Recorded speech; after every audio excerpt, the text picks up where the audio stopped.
নমস্কার বন্ধুরা, সোমা কিচেনে আপনাদের সবাইকে স্বাগত। সবাইকে জানাই অনেক অনেক শুভেচ্ছা। আজ আমি সম্পূর্ণ নিরামিষভাবে তৈরি বাদাম আর ঝিঙ্গের রেসিপি নিয়ে আপনাদের সামনে হাজির হয়েছি। এই রেসিপি খুবই সহজ এবং খুবই টেস্টি একটা রেসিপি। আপনারা যে কোনো নিরামিষ দিনে এই রেসিপিটি রান্না করতে পারেন। ভাত, রুটি, পরোটা যে কোনো কিছুর সঙ্গে খেতে পারেন আপনারা। খুবই দুর্দান্ত স্বাদের হয়। চলুন তাহলে দেখে নেওয়া যাক এই রেসিপিটি। এখানে আমি 400 গ্রাম ঝিঙ্গা কেটে নিলাম। নিয়ে নিচ্ছি 2টা বড় সাইজের আলু। ছোট ছোট টুকরো করে আলু কেটে নিচ্ছি। এখন নিয়ে নিচ্ছি 2টি মিডিয়াম সাইজ টমেটো কেটে আমি ছোট পিস করে নিচ্ছি।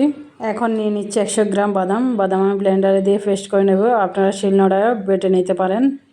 বাদামের রেসিপিটি তৈরি করার জন্য নিয়ে নিচ্ছি একটা কড়াই গরম হলে দিয়ে দিচ্ছি পরিমাণ মতো সরিষার তেল গরম হয়ে গেলে দিয়ে দিচ্ছি 5 ফোড়ন।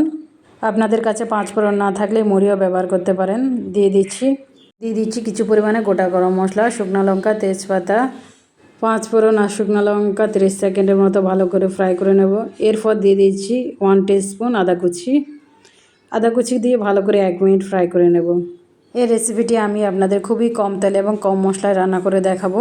দিয়ে দিচ্ছি আলু ভালো করে নেড়ে ছেড়ে 2 থেকে 3 মিনিটের মতো ফ্রাই করে নেব। আলু তাড়াতাড়ি নরম হয়ে যাওয়ার জন্য দিয়ে দিচ্ছি 1 টিস্পুন লবণ আপনাদের টেস্ট অনুসারে বাড়িয়ে কমিয়ে দিতে পারেন। লবণ দিয়ে ভালো করে মিশিয়ে নেব। আবারও ফ্রাই করে নিচ্ছি ভালো করে। এখন দিয়ে দিচ্ছি কেটে রাখা ঝিঙে দিয়েও ভালো করে নেড়ে ছেড়ে মিশিয়ে নেব। আবারও ফ্রাই করে নেব। দেখবেন ঝিঙে থেকে জল বেরোনো শুরু করবে। ওই জলে আমরা ভালো করে ঝিঙেটাকে কষিয়ে নেব। এখন কালারের জন্য দিয়ে দিচ্ছি 1 চামচ হলুদ গুঁড়ো দিয়ে ভালো করে মিশিয়ে নেব। এখন দিয়ে দিচ্ছি কেটে রাখা টমেটো। আমি টমেটো পেস্ট ব্যবহার করিনি, আপনারা চাইলে টমেটো পেস্টও ব্যবহার করতে পারেন। এখন আমি ঢাকনা দিয়ে ঢাকিয়ে দিচ্ছি 1.5 থেকে 2 মিনিটের জন্য। 1.5 থেকে 2 মিনিট পর আবারও ঢাকনা সরিয়ে দেখে নিচ্ছি। দেখুন অনেকটাই সিদ্ধ হয়ে গেছে। এখন আমি ঝালের জন্য দিয়ে দিচ্ছি 1/2 টিস্পুন লঙ্কা গুঁড়ো। দিয়ে দিচ্ছি ফালা করে 2 পিস কাঁচা লঙ্কা। এখানে কাঁচা লঙ্কাটা খুবই ঝাল, আমি এর জন্য গুঁড়া লঙ্কা বেশি ব্যবহার করিনি। আপনাদের কাছে কাঁচা লঙ্কা না থাকলে গুঁড়া লঙ্কা দিয়ে ব্যবহার করতে পারেন।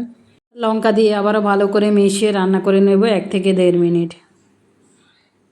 1 থেকে 1.5 মিনিট পর দেখুন ঝিঙ্গাটা অনেকটা সিদ্ধ হয়ে এসছে এবং ঝিঙ্গা থেকে জুসও বেরিয়ে গেছে। এখন দিয়ে দিচ্ছি 1/2 টিস্পুন জিরা গুঁড়ো ও 1/2 টিস্পুন গরম মশলা পাউডার। এখন আমি এই মশলাটিকেও 1 থেকে 1.5 মিনিটের জন্য ভালো করে কষিয়ে নেব।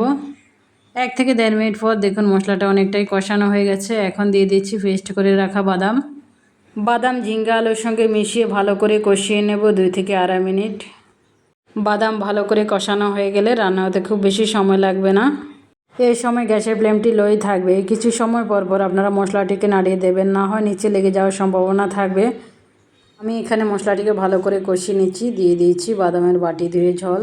আমি এখানে পরিমাণ হিসেবে 2 কাপ জল ব্যবহার করেছি। বাদামের মধ্যে খুব পরিমাণে জল ব্যবহার করার প্রয়োজন নেই, আপনারা আপনাদের প্রয়োজন অনুসারে দেবেন। আমি 2 কাপ ব্যবহার করেছি। জল দিয়ে ভালো করে মিশিয়ে নেব। এরপর মশলাটিকে ভালো করে ফুটতে দেব 2 থেকে 2.5 মিনিট। এই রান্নাটা আপনারা লো টু মিডিয়ামে করবেন। গ্যাসের ফ্লেম হাই থাকলে বাদাম দেওয়া আছে এর জন্য ছিটকাতে পারে। আর আপনারা 30-40 সেকেন্ড পর পর বারবার নাড়িয়ে দেবেন, নাহলে নিচে লেগে যাওয়ার সম্ভাবনা থাকবে।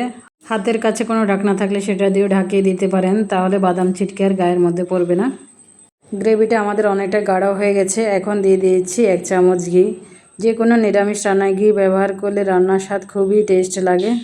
ঘি দিয়ে ভালো করে মিশিয়ে 5 মিনিটের জন্য ঢাকিয়ে দিচ্ছি স্ট্যান্ডিং টাইম।